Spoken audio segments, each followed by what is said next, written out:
Herkese merhaba. Bugün lomber MR ya da bel MR'ı nasıl çekilir, hasta kaç dakika makinede kalınır, nasıl girilir onları anlatacağız.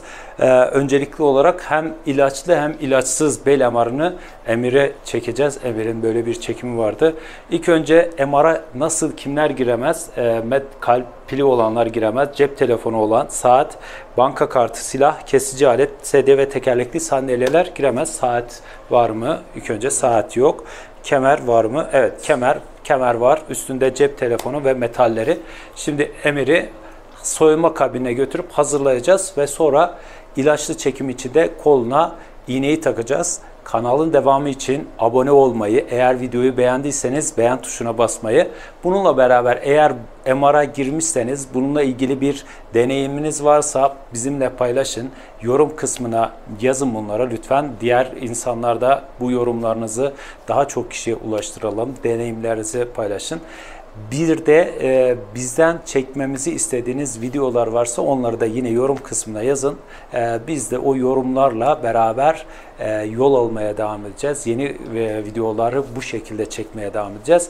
Şimdi Emir'i bel MR'ı ve ilaçlı bir MR çekimine hazırlayacağız. Hadi devam edelim. Soyunma kabinine bakın, burada da yine belli ediyor. Hemen gönderiyoruz. Üstündeki metalleri arınmasını sağlıyoruz ve sonrasında koluna damar yolu açacağız ve akabinde makineye alacağız. Çekime nasıl girildiği, kaç dakika sürüldüğünü onları da anlatmaya devam edeceğiz. Evet Emir, hazırsan gelebilirsin. Evet, geldikten sonra evet gayet iyi, üstündeki metallerden arındı ve formayı giydi. Biz de hemen damar yolunu açmaya başlayacağız. Evet, damar yolunu hazırladık. Damar yolu bu şekilde kalacak. Ve şimdi biz makineye alıyoruz. Emir ilaçlı bel çekimi için hazır. Evet, hemen Emir hazır. Buraya doğru yatıyorsun. Aşağı doğru. Pantolonu aşağı doğru indirmeni istiyoruz. Üstünde fermuarları, kemerleri çıkarttıktan sonra bel MR için pantolonun üstündeki fermuarlar veyahut da düğmeler direkt olarak aşağıya kadar, dizlerine kadar indirirsek herhangi bir şekilde etkilenmez. Şimdi o hazırlığı yapıyor ve hazırlığı yaptıktan sonra evet gayet iyi aşağı doğru indirdi. Şu an hastanın hem mahremiyeti uygun hem de şimdi bir de ses unsurunu ortadan kaldırmak için bir de kulaklık takıyoruz. Şimdi ne kadar girecek MR'ın içinde? Burada maskeyi çıkartmaya gerek yok çünkü çekeceğimiz bölge burası. Bu alan olduğu için herhangi bir şekilde yukarıdaki bir ne yapabilir? Makine sadece etki edebilir. Kulakta altın küpe varsa bir etki yapmaz. Şimdi ne kadar gireceğimizi gösterelim. Hemen şu kısım, bu bel kısmından işaret alıyoruz. Hazırlığımız yapıldıktan sonra şimdi hasta tam çekim alanının ortasına kadar, yani şimdi gördüğümüzde aslında baktığınızda bu kadar içeriye giriyor. Bu taraftan, arka taraftan gösterelim. Aslında burada hastanın bir noktada bakın manyetik alan olduğu için hastanın aslında buradan dışarıdan biraz başı dışarıda kalıyor gibi. İyi misin? İyi, gayet iyi. Şimdi bakın başı burada da aslında bu kamera hastanın durumunu da ne yapıyor? Kontrol ediliyor. Direkt olarak burada da ışıklar ne yapıyor? Yansıtıyor aslında iç taraf. Bu MR'ın arka tarafı. Şimdi geçip planı yapacağız. Yani bel MR'larında hastanın boyu biraz uzunsa bakın manyetik alandan dolayı nasıl da çekiyor. Hasta bu şekilde durması ve içeride takır takır ses geleceğini söylüyoruz. Şimdi çekim protokolüne geçeceğiz. Çekim bakalım kaç dakikalık bir çekim süresi veriyor. Şimdi giriyoruz. Emir.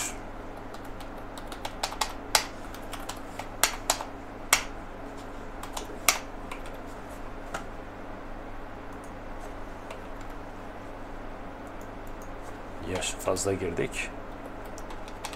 MR'da kilogram önemli. Burada bel MR'ını seçiyoruz. Rutin. İlk önce ilaçlı çekimlerde ne yapılır MR'da? İlk önce ilaçsız çekim yapılır. Akabinde ilaç verilir. MR için bu toplam süre kaç dakika veriyor? Toplam 5 dakikalık bir süre veriyor. Bakın şimdi sesi duyacağız. Yüksek bir oranda bir ses. Hemen evet başlıyor. MR'da bu sesleri sürekli çekim boyunca duyacaksınız. Bu sesler çekim boyunca devam ediyor. Toplam 5 ne demiştik? 4 dakikalık bir süre.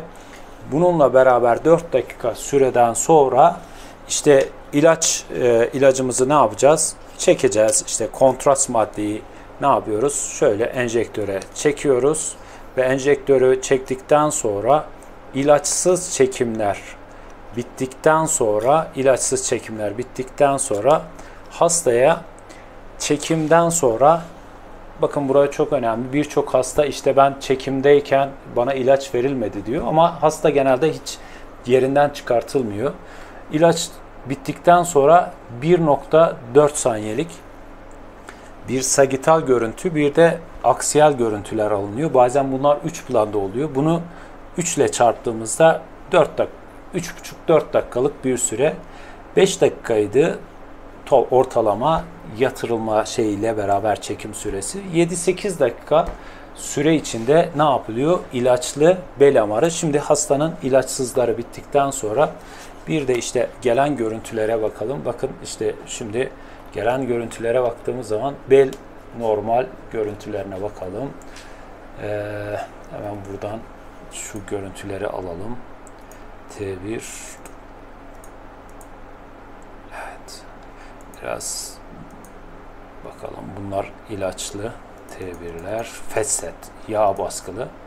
Bazen çekimlerde ekstra görüntüler de oluyor. İşte bu dediğimiz aksiyal görüntüler, sagital görüntülere baktığımız zaman özellikle bu yağ baskılı olduğu için biraz görüntü farklı görünüyor.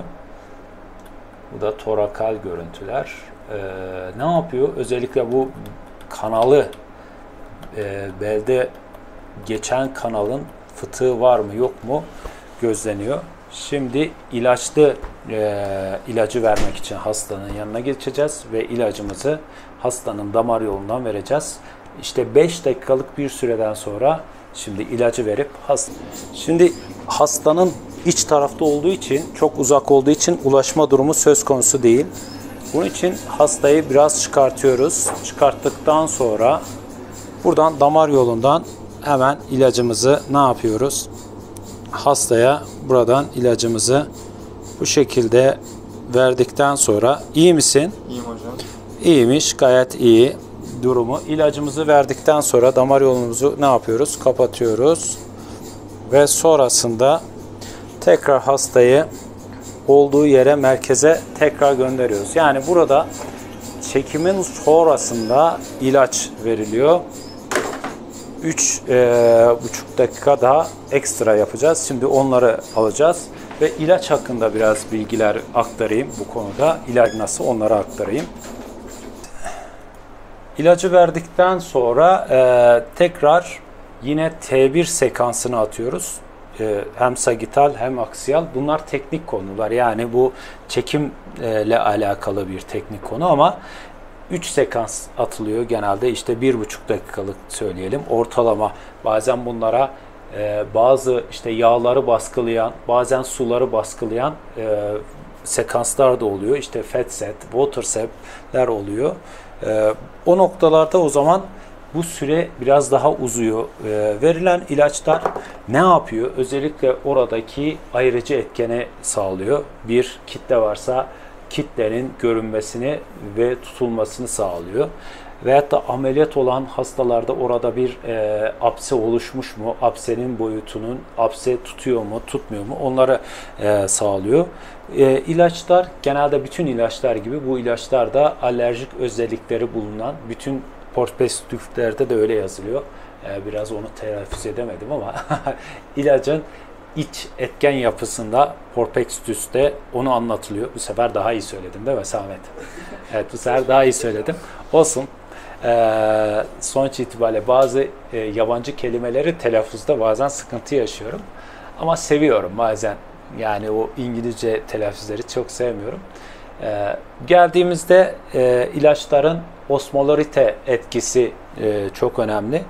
Dediğimiz gibi alerjik etkilere sahiptir ama sonuç itibariyle geldiğimiz zaman bunu kontrollü verildiği zamanlarda alerjik ekseni çok az oluyor. Genelde 15 ile 20 cc osmolarite değerine göre değişiyor.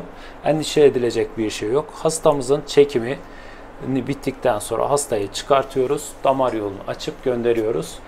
Kanalın devamı için abone olmayı, videoyu beğendiyseniz de beğen tuşuna basmayı unutmayın lütfen. Başka videolarda görüşmek üzere.